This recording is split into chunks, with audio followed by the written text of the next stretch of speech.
Welcome, everybody. You're going to be hearing about your dreams and how to understand your dreams. I would like to start off with some questions for you to think about. Do you dream? That is the first question. Do you dream? Does everybody dream? Or is it just some of us who dream? Where do your dreams come from if you do dream? Do they come from you? Do they come from the Most High? Or do they come from somebody else?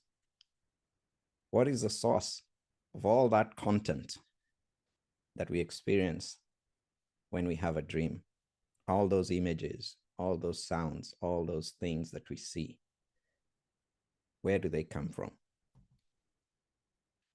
In those dreams, what do you perceive? Is it sounds? Is it pictures? Is it people? Is it places? Is it words? What exactly do we perceive in our dreams? Do we perceive some things that are not part of our senses, or things that are not received through our senses, sense of sight, smell, and so on? How do you interpret those dreams? Do you interpret them literally or not? Or metaphorically? Or both? And then I'd like to hear, have any of your dreams ever come to pass? Have they actually happened? Have you dreamt something and it happened? So we'll cover those 3 points highlighted in blue, number 2, 3, and 4. And please make a lot of notes. Write down all your questions. Iron sharpens iron. I am sure we will learn from one another, and also the wonder will teach us a lot more. So let's jump right into it. Where do dreams come from? I believe dreams come from the Most High. Let me show you why I say that.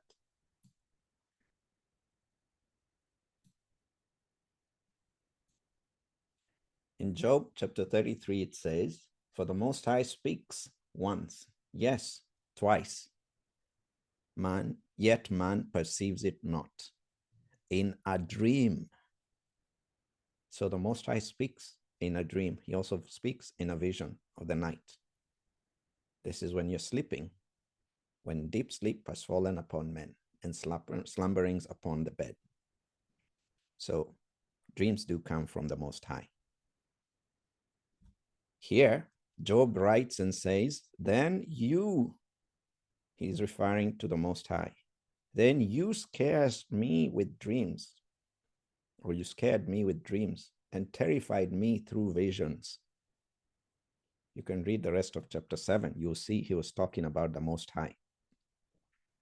In the book of Numbers, it says, "And he said, Hear now my words. If there be a prophet among you, I, Tanzania, will make myself known unto him in a vision, and will speak unto him in a dream."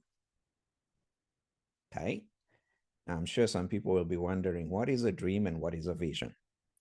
I will not get too much into detail of it right now, but I will say this just to help you guide for the rest, to help guide you for the rest of the presentation. A dream happens when you're asleep. A vision happens when you're awake. You might be in bed, and both of them, but the one where you're awake and you know you're awake is a vision. The one where you know you're asleep is a dream. So the Most High says he will make himself known unto the prophet in a vision, and he will speak to the prophet in a dream. In the book of Acts, it says, "And it shall come to pass in the last days, says the Most High, I will pour out my spirit upon all flesh, says the Most High, and on your sons and daughters and And your sons and your daughters shall prophesy, and your young men shall see visions, and your old men shall dream dreams. Okay, so it's a spirit. The Most High says he will pour out his spirit. So the dreams are coming from the Most High. Now, notice what I'm asking here in this second question. Where do false dreams come from? They come from you, they come from me, they come from human beings. What do I mean by false dreams? I mean what the Most High says here. In the book of Jeremiah, he says, I have heard what the prophets said. Those are people like me and you. Those that prophesy lies in my name, saying, I have dreamed, I have dreamed. How long shall this be in the heart of the prophets? That's coming from the heart of the prophets that prophesy lies. Yeah, they are prophets of the deceit of their own heart. Again, he's talking about the heart of the prophets. That's where those dreams are coming from. Which think to cause my people to forget my name by their dreams. These prophets are thinking to deceive the people to forget the Most High's name through their dreams, which they tell every man to his neighbor, as their fathers have forgotten my name for Baal. Then he says this, the prophet that has a dream, let him tell a dream. And he that has my word, let him speak my word faithfully. What is the chaff to the wheat, says the Most High? He's basically saying the two have nothing to do with each other. Okay, so he's the wheat. The dream of the individual is their dream. That's the chaff. So stick to what the Most High says and stick to what is your dream if you're a prophet. Is not my word like as a fire, says the Most High, and like a hammer that breaks the rock in pieces? This verse here helps us know or differentiate a true dream versus a false dream. Because if it is a true dream, and I relate to you a true dream from the Most High, it will be like a fire. It means it will be consuming. There is power behind it. It will be like a hammer. And that hammer is hitting on a rock and it is causing impact. So it has power. It is breaking the rock in pieces. But if it is not from the Most High, there's no power behind it. It will not happen. It will have no effect. There's another verse that talks about a prophet is known by whether their prophecies come to pass. The Most High is saying the same thing here. Use the power of the Most High to determine whether or not somebody's dream has that power. Therefore, behold, I am against the prophets, says the Most High, that steal my words, everyone from his neighbor. Behold, I am against the prophets. Again, this is coming from man, the prophets, that use their tongues and say, he said. Behold, I am against them that prophesy false dreams, says the Most High. And do tell them, and cause my people to err by their lies and by their lightness. Yet I sent them not, nor commanded them. Therefore they shall not profit this people at all, says the Most High. Again, where else do false dreams come from? They come from you. Zechariah says, for the idols have spoken vanity, and the diviners are people like you and me, who are, so to speak, hell-bent. They have seen a lie and have told what? False dreams. So they go about comforting people in vain. Therefore, they went away so that those people would go their way as a flock. They were troubled because there was no shepherd. Jeremiah again, for thus says the Most High of hosts, the Zambia of Israel, let not your prophets and your diviners, these are human beings, that be in the midst of you deceive you, neither hearken to your dreams, which you cause to be dreamed. So there's some dreams that you cause to be dreamed. Maybe it's something you watched before you went to bed, and now it's replaying in a certain way. For they prophesy falsely unto you in my name. I have not sent them, says the Most High. So there's some dreams that come from you and your activities. Solomon in Ecclesiastes says, for a dream comes through the multitude of business, and a fool's voice is known by multitude of words. So this is like what you would call daydreaming. You go about doing so many things during the day, you're busy. It's good to be busy if you're being productive. There's nothing wrong with that. But those activities and those things in your minds, in my mind, could be the source of dreams. It could be even just daydreams, or even when you're sleeping at night. There are some of those things which are just replaying because they're so heavy on your heart and so heavy on your mind. Verse 7 there says, for in the multitude of dreams and many words, there are also diverse vanities, but fear thou God, thou Most High. Okay, what is it that we normally perceive in dreams? It's a lot of stuff. We perceive a lot of stuff in dreams. People will say they saw the Most High, they heard from the Most High, or angels of the Most High. They'll say they saw people. They might say they saw their loved ones who are long gone. They might talk about a certain number that was repeated many times, or certain objects, extraterrestrial objects, and they define them. Or they might just describe whatever object it is. They might say they saw nature. Maybe they saw a river, or they saw a lake, or they saw a mountain.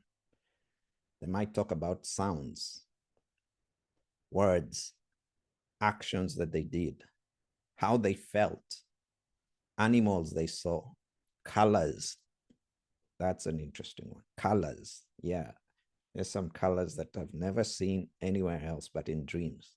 Anyway, you perceive a lot of stuff through dreams. Okay. What else do you perceive? You perceive all the things I've mentioned, but usually they're symbols.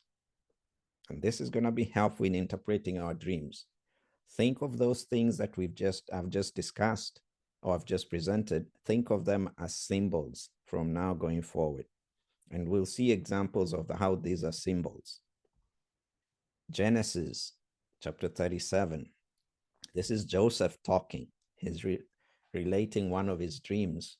Says, for behold, we were binding sheaves in the field, and lo, my sheaf arose. Note, I highlighted things in blue that you should notice the symbols.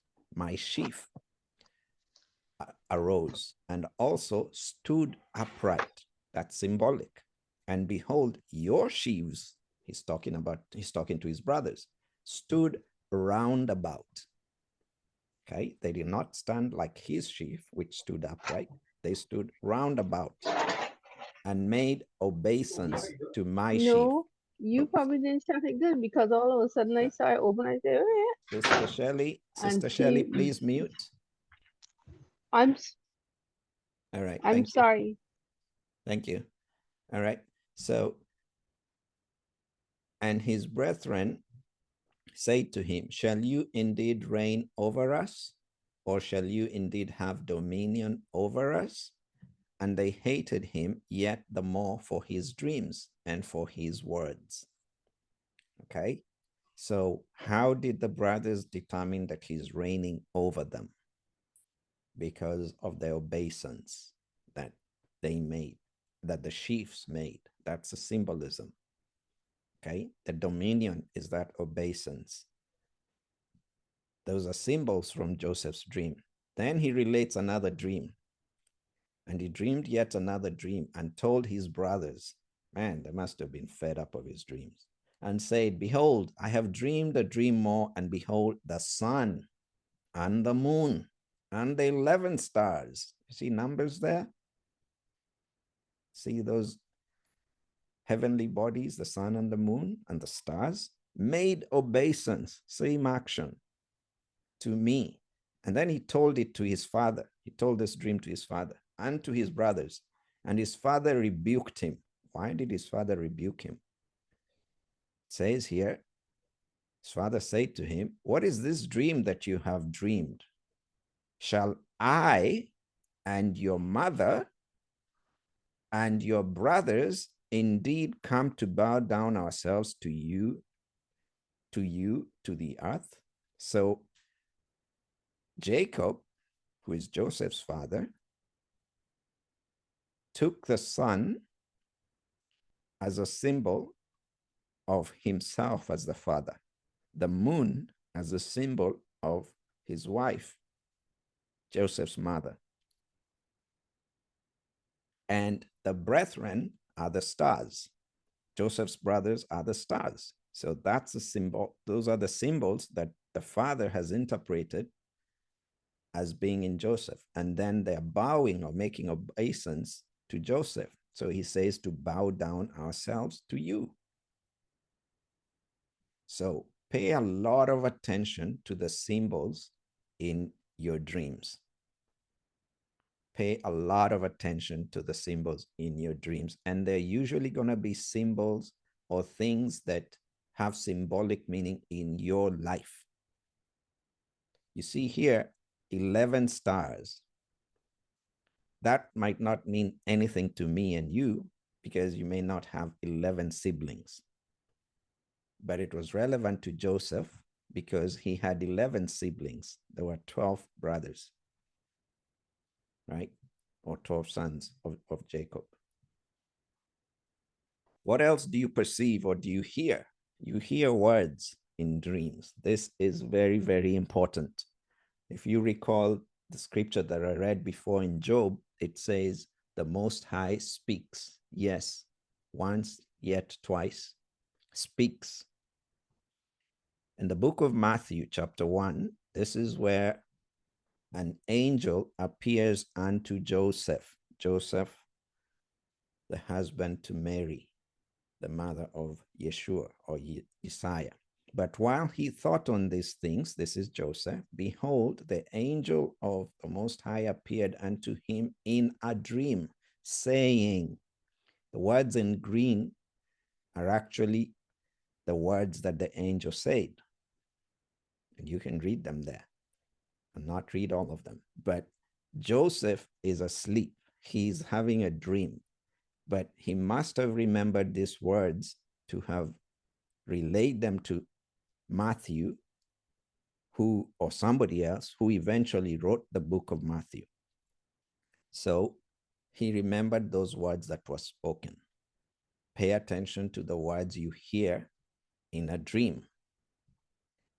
Genesis 31, and God came to Laban the Syrian in a dream by night and said unto him, gave him a warning there. Don't speak nasty stuff to Jacob. Don't even, it's like he's telling him, don't even speak to him. You know, take heed that you speak not to Jacob, either good or bad. Okay. So Laban had those words that were said to him by the Most High. First Kings, in Gibeon, the Lord appeared to Solomon in a dream. Again, a dream. And the Most High said, so there were words that were spoken. And those are the words there. Okay. And then it says, and Solomon awoke, and behold, it was a dream. So Solomon had these words in there. In fact, verse 9 here, verse 5, the Most High says, ask what I shall give you. And it goes on between verse 5. When it gets to verse 9, it's now Solomon speaking. And Solomon in the dream says, give therefore your servant an understanding heart to judge. So Solomon tells the Most High what he wants, but he's telling the Most High this in the dream. So pay attention to words that you speak also, not just words that are spoken to you in a dream. You may be the one speaking those words, but it could be the Most High making you to speak those words. Then when Solomon awoke, and behold, it was a dream. Then he went on about his business doing other things. Okay. He actually went before the ark of the Lord and offered a burnt offering and so on and so forth. So pay attention to the words in dreams. What else do you perceive or do you see in dreams? You see the Most High. The same scriptures we just read, it says the Most High came to Laban in a dream. How did Laban know it was the Most High? Either it was the voice or maybe he saw him. But we know from this that he perceived it was the Most High because the writing here says the Most High came to him. Same thing in the book of Kings. The Most High now appeared to Solomon.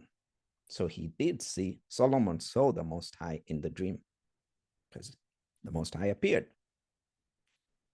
Here, it's an angel of the Most High.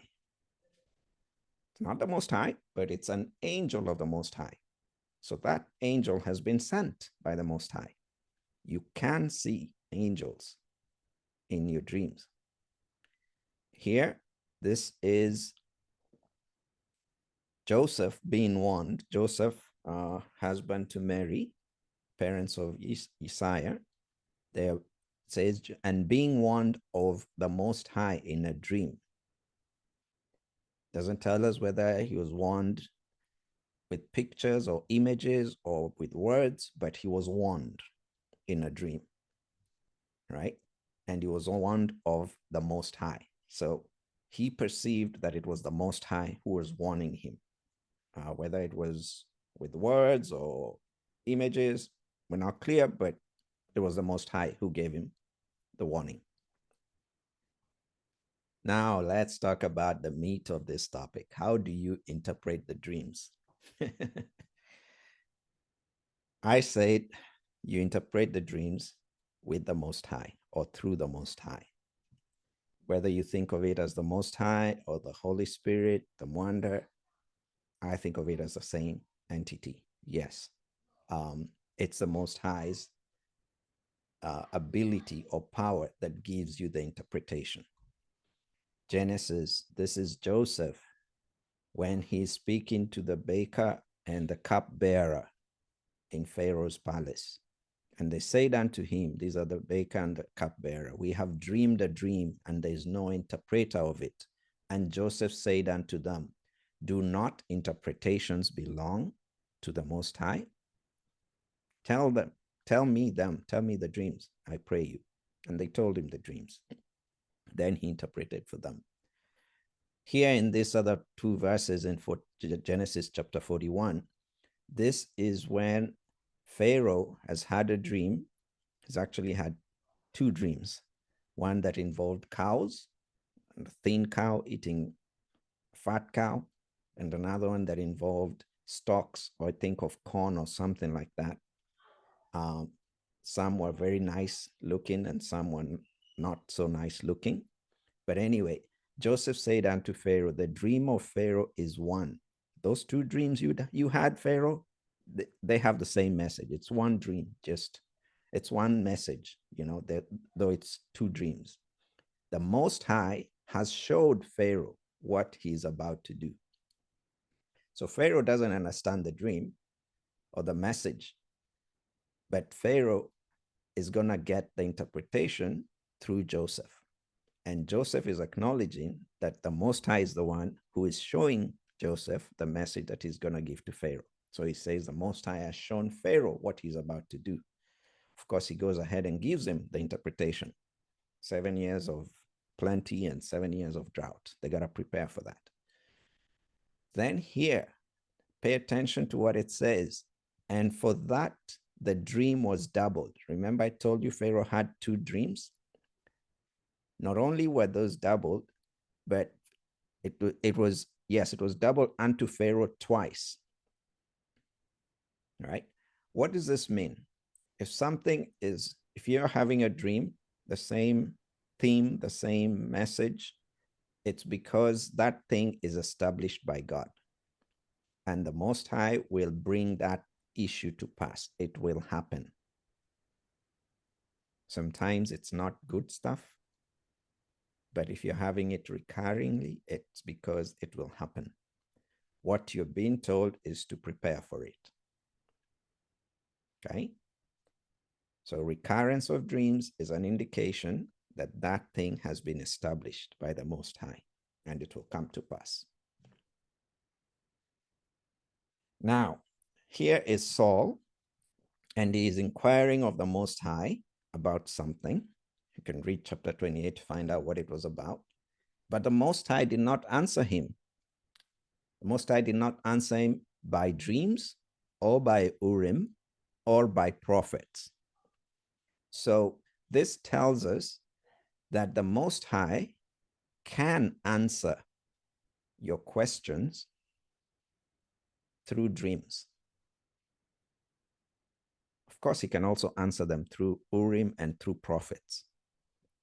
But dreams could be answers to your questions, to your prayers from the Most High. So pay attention to your dreams. Maybe you prayed about stuff and you forgot about it. And the Most High has been telling you the response, guiding you, counseling you in your dreams, but you don't pay attention to the dreams. So you miss the message. Let's keep talking about interpretation of dreams here. Matthew chapter 27. When Pontius Pilate sat down on the judgment seat, his wife sent unto him, saying, Have you nothing to do with that just man? This is Isaiah. For I have suffered many things this day in a dream because of him. Okay. I don't know what she dreamt, but it was some serious stuff, such that before her husband, Pontius Pilate, was about to make a judgment about Isaiah, she warned her husband, have nothing to do with that just man. Okay. She was warned in a dream. Okay. How do I think this? Why do I think this dream was from the Most High? Because she described Isaiah as that just man, and also because we've read other scriptures that the Most High speaks to us through dreams.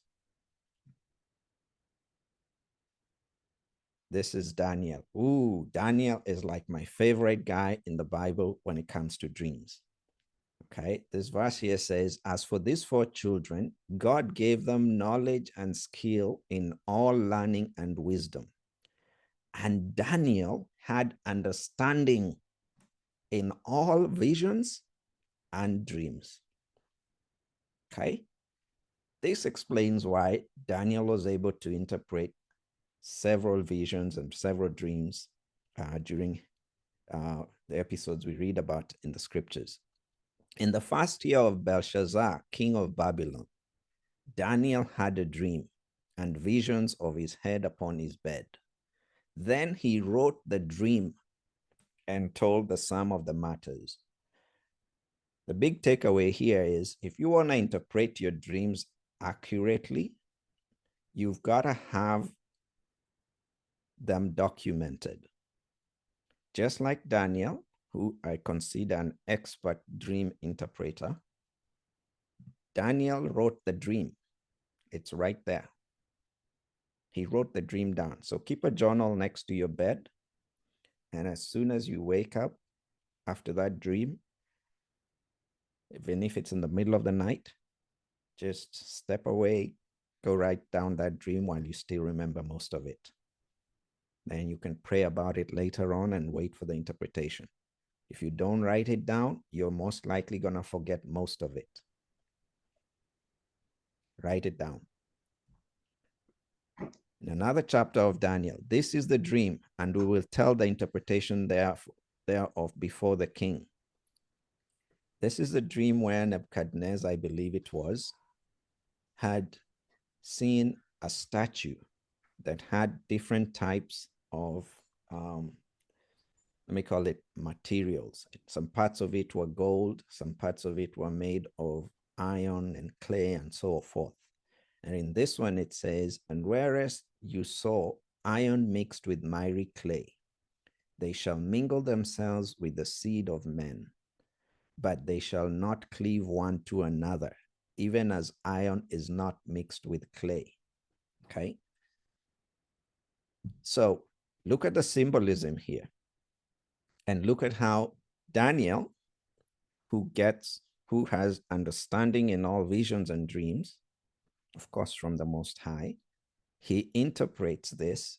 The iron mixed with miry clay is how they, that is, other nations, will mingle themselves with the seed of men. But that mingling is a waste of time because those nations will not cleave one to another. Just like iron cannot be mixed with clay. This is the fourth part of that. I think it was a four-part interpretation of that statue that Nebuchadnezzar saw. Okay, so the point here is note down your dreams, pray to the Most High to give you the revelation, and I will add this, and I'm adding this from my own experiences. When you've woken up and prayed and asked the Most High and the Holy Spirit to give you revelation, you will have a spontaneous aha moment. What do I mean by an aha moment? Let's say I had a dream last night and I woke up and I prayed about it. I asked for interpretation, understanding of it. I mentioned all the things that, all the symbols, all the words, everything that I had in the dream, and I go about my business. It might happen later today. It might happen another day. Sometimes it could be even months or years later before you get it. But there will be a spontaneous moment. Maybe you're just driving or going about your day-to-day business, and you did not sit down to think about what you asked for. You're just going about your day-to-day business, and then a thought is put into your head by the Most High.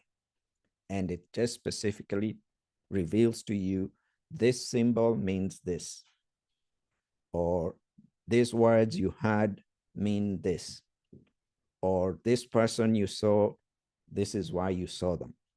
And when you get that revelation, you will have no doubt in your mind. Your brain will go like, aha, I get it.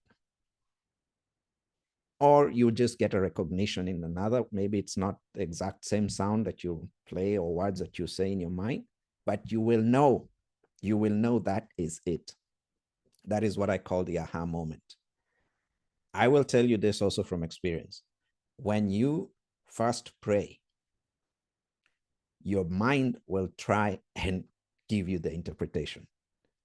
And you will struggle trying to shut down your mind and tell it, keep quiet, you know? So resist the temptation to listen to your mind and wait patiently for the revelation from the Most High. So that's it for today. Let's get into some discussion.